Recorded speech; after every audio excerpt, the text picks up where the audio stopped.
kwenye dhiki usimkane Mungu.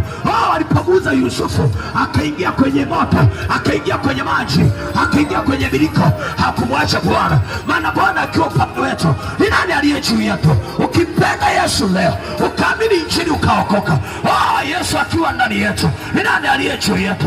Ndio maana Mtume Paulo anasema, ni kitu gani kinitenge na upendo wa Bwana?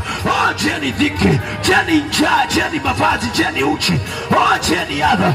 Kitu gani kinitenge na upendo wa Kristo? Acha nikwambie, upendo wa Mungu ni wa kwanza. Kwa mwanamke anakwambia anakupenda sana, anakupenda leo, kesho na mwanaume mwingine. Ngoja nikwambie, huo ni upendo wa mwanadamu. Yesu ana upendo special.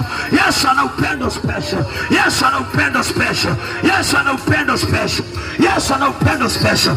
Yohana 3:16, kwa maana jinsi Mungu alipenda ulimwengu hata akamtoa Yesu Kristo, ili kila mtu anayemwamini asipotee, bali awe na uzima wa milele. Mungu hakumtuma Yesu aje kuhukumu ulimwengu, alimtuma Yesu aje kukomboa ulimwengu.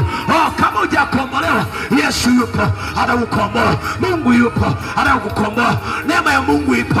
Mungu muumba mbingu na ardhi, mbingu na nchi. Alipoumba kila mwanadamu alikuwa anamjua. Anamwambia mstari wa 4, kabla sijakuumba na kujua, before creation I know you, then I know who I come from. Then I put you to be apostolic and a prophet of the world. Nimekuweka kuwa nabii wa mataifa. Kabla aliweka kuwa nabii wa mataifa. Wewe umeweka nani? Mimi nimeweka nani? Lazima utafikia kujua huyu. Wewe ni nani? Maana ni nabii wa mataifa. Jeremiah